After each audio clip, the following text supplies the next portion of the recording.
Hello बच्चों, factor theorem और remainder theorem को पढ़ने के बाद अब जो है हम लोग कुछ एक्सरसाइज के क्वेश्चन को डिस्कस करेंगे ताकि हमारा जो थ्योरी जो भी हम लोगों ने पढ़ा है वो थोड़ा और क्लियर हो जाए। तो आइए एक क्वेश्चन के साथ शुरुआत करते हैं। यहाँ एक पॉलिनोमियल आपको दिया हुआ है जिसका डिग्री 3 है और एक पॉलिनोमियल और दिया गया है आपको जिसका डिग्री 1 है। इसे लीनियर पॉलिनोमियल बोलते हैं। आपको ये चेक करने को बोला जाएगा जो x+1 है क्या इस पॉलिनोमियल का फैक्टर है या नहीं है। तो इसे हम लोग कैसे सॉल्व करेंगे इस पे डिस्कस करते हैं। तो सबसे पहले हम लोग क्या करेंगे, आपको जो लीनियर पॉलिनोमियल दिया रहेगा आप उस लीनियर पॉलिनोमियल का जीरो निकालेंगे। जीरोस क्या होते हैं, कोई भी पॉलिनोमियल एक्स एक्सिस को जिस पॉइंट पे टच करती है उस पॉइंट को हम लोग जीरो बोलते हैं उस पॉलिनोमियल का।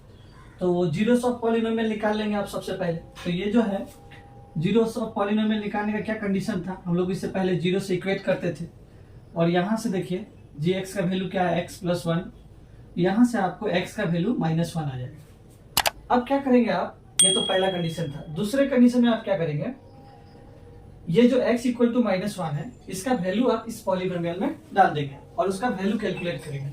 तो यहाँ पे देखिए p(-1), मतलब इस पॉलिनोमियल का वैल्यू हम लोग निकाल रहे हैं -1 पे। तो जहां जहां x है वहां -1 से रिप्लेस कर देंगे।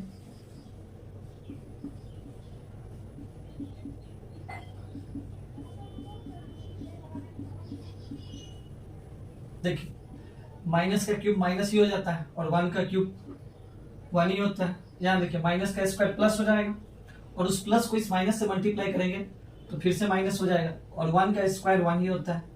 यहाँ देख लीजिए ये माइनस और ये माइनस मल्टीप्लाई होकर प्लस हो जाएगा, तो यहाँ प्लस लिख लेंगे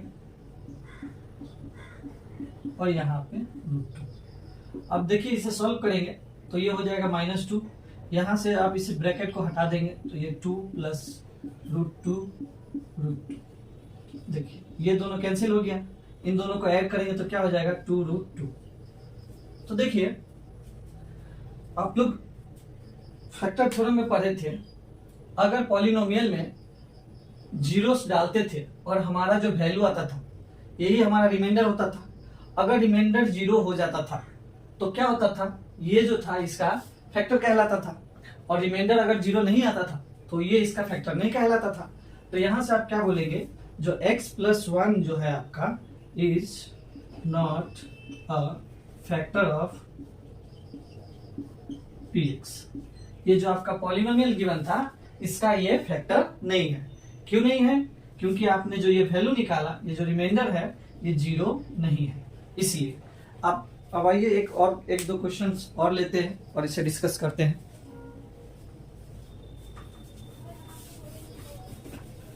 अब दूसरे पॉलिनोमियल को लेके डिस्कस करते हैं। मान लीजिए एक पॉलिनोमियल है आपके पास x³ x² x+1 और इस बार आपको चेक करना है जो ये आपका x+1 जो है इसका फैक्टर है या नहीं है। तो फिर वही कंडीशन है, आप इस पॉलिनोमियल का जीरो निकालेंगे। तो यहां से हम लोग पहले से निकाल के रखे हुए हैं। अब इस पे इस पॉलिनोमियल का वैल्यू निकालेंगे। तो p(-1) यहाँ पे कीजिए, देखिए यहाँ पे क्या होगा, -1 का क्यूब -1 का स्क्वायर -1 + 1। देखिए माइनस का क्यूब माइनस हो जाएगा, 1 का क्यूब 1 होता है, माइनस का स्क्वायर प्लस हो जाएगा, उस प्लस को इस प्लस से मल्टीप्लाई करेंगे तो ये प्लस ही रहेगा और 1 का स्क्वायर 1 ही होता है।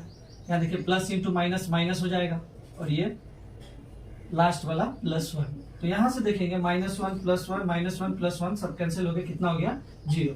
तो p(-1) पे इस पॉलिनोमियल का वैल्यू कितना है 0, मतलब यही आपका रिमाइंडर होता था। रिमाइंडर कितना आ गया आपका 0, इसलिए रिमाइंडर 0 आ गया, इसलिए आप क्या बोलेंगे, therefore x+1 is a factor of px।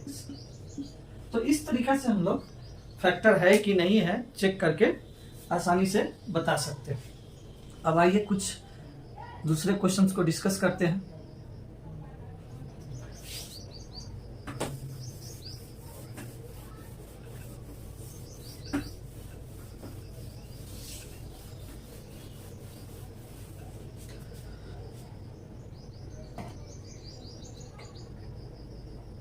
अब कुछ के टाइप का क्वेश्चन रहता है जिसमें बोला जाता है find the value of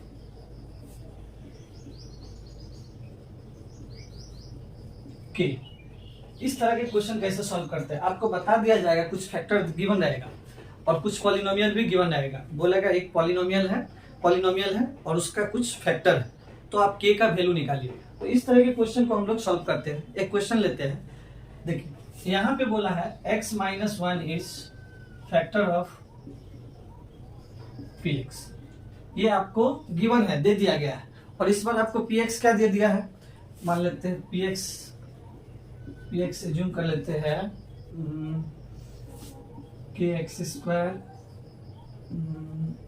3x plus के। तो देखिए यहाँ आपको एक पॉलिनोमियल दिया हुआ है और ऊपर से एक उसका फैक्टर भी आपको दे दिया गया है ऑलरेडी, और आपको इस क्वेश्चन में के का वैल्यू कैलकुलेट करना है।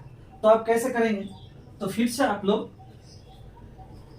फैक्टर थ्योरम का यूज करेंगे। आप लोग फैक्टर थ्योरम में जानते थे अगर x माइनस 1 इसका फैक्टर है तो उसका क्या कंडीशन होता था, इसका जीरो निकालते थे हम लोग, और जीरो निकाल के इसमें पुट करते थे तो इसका वैल्यू कितना आता था, रिमाइंडर जीरो आता था, और रिमाइंडर जीरो आना चाहिए। तो आप सबसे पहले क्या करेंगे, आइए इसे सब बनाते हैं तब अच्छे से समझ में आएगा।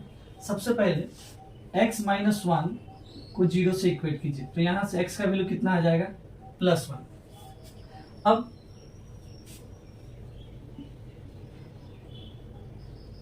फाइन नहीं रहने दीजिए। अब जो आपका px है गिवन है,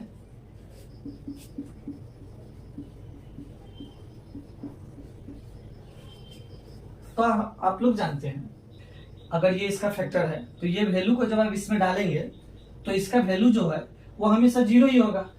देखिए p ऑफ माइनस 1 ये जो कैलकुलेट करके आता था ये हमारा क्या आता था, रिमाइंडर आता था, और रिमाइंडर जीरो होगा तभी ये इसका फैक्टर होगा। तो इस पर इसका उल्टा बोला गया है, बोला है ये इसका फैक्टर है। अगर ये इसका फैक्टर है तो आपका रिमाइंडर कितना होगा, जीरो होगा। तो आई होप आप समझ पा रहे होंगे क्या कहना चाहते हैं। देखिए अब आप क्या कीजिएगा, जो px था उसमें x के जगह पे 1 पुट कर दीजिएगा।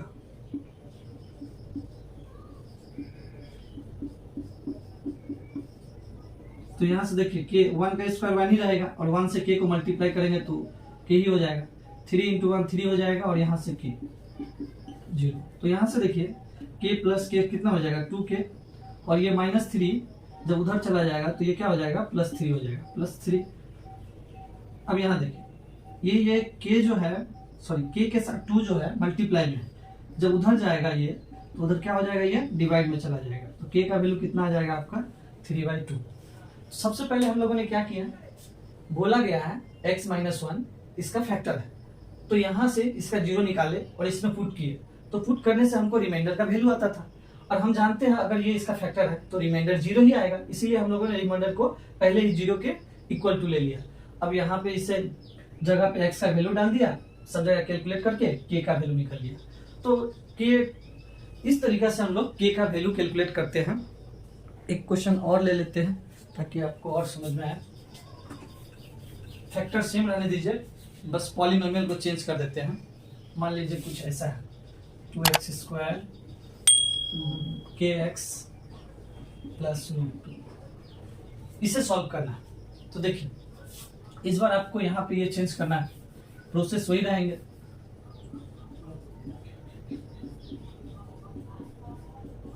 देखिए करना क्या है, यहाँ से x माइनस 1 जो था फैक्टर है इसका, इसमें भी बताया गया है, तो यहाँ से x का वैल्यू आ गया। अब आप इस x का वैल्यू को यहाँ पे पुट करेंगे, अगर ये जीरो आ जाता पुट करेंगे तो जो रिमाइंडर है वो आपको कितना मिलेगा, जीरो मिलेगा। तो आइए यहाँ पे हम लोग इसे सॉल्व करते हैं। देखिए 2 इंटू 1 स्क्वायर k इंटू 1 √2, इसे सॉल्व करेंगे तो यहाँ से आपको फिर से k का वैल्यू मिल जाएगा। देखिए ये तो 2 हो जाएगा, यहाँ से k हो जाएगा और ये √2 हो जाएगा। यहाँ k को रहने दीजिए, बाकी सारे वैल्यू को राइट साइड में भेज दीजिए। तो यहाँ पे देखिए आपको क्या मिलेगा, -2 और -√2। अब चाहे तो आप इन दोनों में से माइनस कॉमन ले सकते हैं, तो 2 + √2। तो आपका k का वैल्यू जो है यहाँ भी मिल गया। तो तो आपको समझ में आ गया होगा किस तरह से हम लोग के का वैल्यू कैलकुलेट करते हैं। अब कुछ अगले क्वेश्चंस को हम लोग डिस्कस करते हैं, एक फैक्टराइजेशन देखते हैं।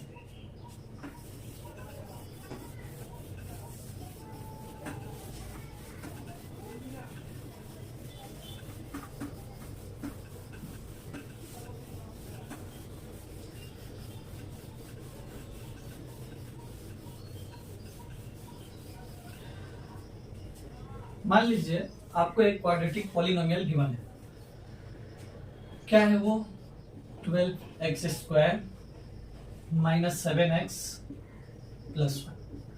क्वाड्रेटिक क्यों है? क्योंकि इसकी डिग्री कितनी है? 2 है, इसीलिए ये क्वाड्रेटिक पॉलिनोमियल है। अब आप देखिए यहाँ पे इसे क्या करने बोला है, इसे फैक्टराइज करने बोला है।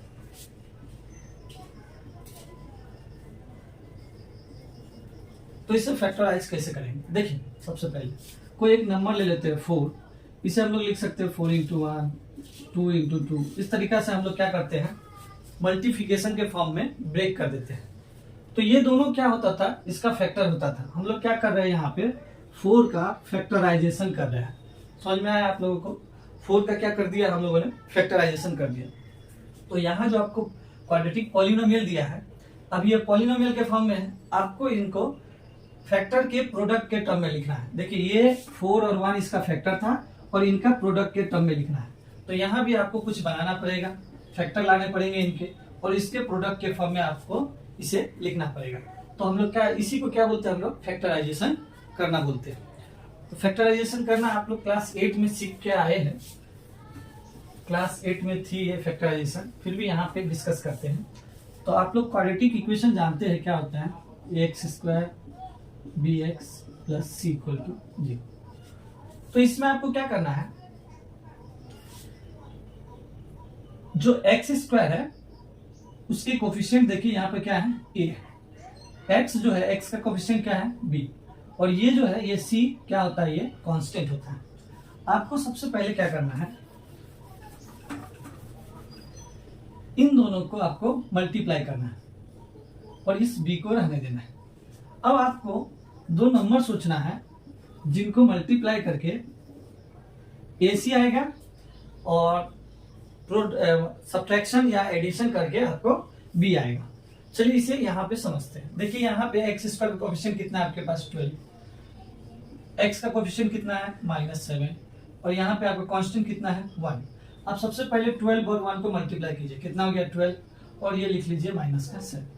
अब आपको दो नंबर सोचने हैं जिनको मल्टीप्लाई करने पर 12 आना चाहिए, और ऐड कीजिए या सब्ट्रैक्ट कीजिए, आपको क्या आना चाहिए, 7। इस माइनस को अभी रहने दीजिए, वहां हम लोग जब उसे सॉल्व करेंगे तब उसे फिट कर लेंगे। आप ऐसे समझिए, यहाँ से 7 को समझिए। आपको क्या करना है, मल्टीप्लाई करके 12 लाना है और एडिशन या सब्ट्रैक्शन करके 7 लाना है। तो देखिए इसे क्या लिख सकते हैं, 6 × 2 भी लिख सकते हैं, 12 × 1 भी लिख सकते हैं, 4 × 3 भी लिख सकते हैं। लेकिन यहाँ पे देखिए 6 + 2 करेंगे 8 आ जाएगा, 6 - 2 करेंगे 4 आएगा, 7 आपको नहीं मिला। 12 + 1 करेंगे 13 हो जाएगा, 12 - 1 करेंगे 11 हो जाएगा, ये भी नहीं होगा। यहाँ देखिए 4 और 3 को जब आप ऐड करेंगे तो आपको 7 मिल जाएगा। तो ये दो नंबर हमारा कौन कौन सा हो जाएगा, 4 और 3। इस तरीका से हम लोग नंबर को सेलेक्ट करते हैं। ये आप लोग को भी चेक करना पड़ेगा, चेक करके इस तरीका से आपको ये नंबर सोचने ही पड़ेंगे आपको। देखिए अब हम लोगों को नंबर मिल गया है।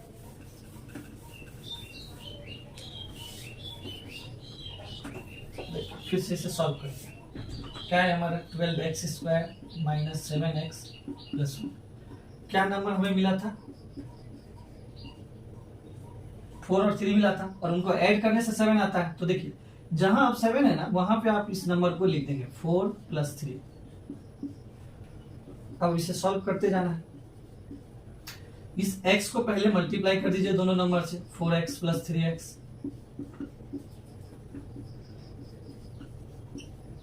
ब्रैकेट के बाहर माइनस है तो ये माइनस सबके साइन को रिवर्स कर देगा, चेंज कर देगा। देखिए यहाँ 4x + 4x है तो ये -4x हो जाएगा, +3x है तो ये -3x हो जाएगा, क्योंकि प्लस इंटू माइनस माइनस होता है, आप लोग जानते हैं।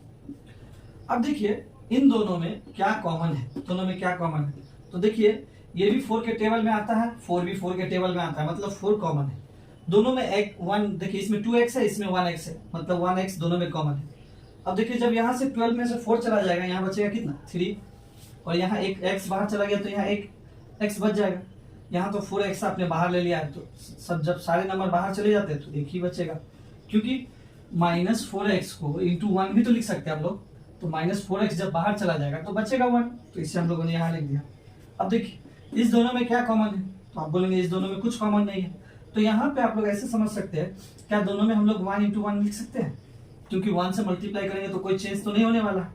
तो आप लोग ऐसे समझेंगे 1 जो है हमेशा एक किसी भी नंबर के साथ मल्टीप्लाई में रहता है। तो देखिए इस दोनों में से हम लोग क्या कर रहे हैं, -1 कॉमन ले रहे हैं। अब देखिए जैसे आप माइनस को कॉमन लेंगे, दोनों का साइन क्या हो जाएगा, चेंज हो जाएगा। तो यहाँ पे देखिए -3x था, ये +3x हो जाएगा, और ये +1 है तो ये क्या हो जाएगा, -1। तो जब भी आप फैक्टराइजेशन करेंगे तो देखिए ये जो आपने कॉमन लेने के बाद जो आपको ये वाला मिला, ये नंबर, ये दोनों में इक्वल आना चाहिए, तब आप मानेंगे कि आप सही कर रहे हैं। नहीं तो अगर ये दोनों डिफरेंट आते हैं तो मतलब हम लोग कुछ गलत कर रहे हैं, कुछ रॉन्ग है। अब आप क्या कीजिएगा, इसमें और इसमें देखिए क्या कॉमन है, तो क्या बोलेंगे 3x - 1 दोनों में कॉमन है, तो यहाँ से 3x - 1 को बाहर निकाल लिए। तो देखिए यहाँ से 3x - 1 जब हम लोग कॉमन ले लिए तो यहाँ ये चला गया, तो यहाँ क्या बचा 4x, और यहाँ से ये चला गया तो क्या बचा -1।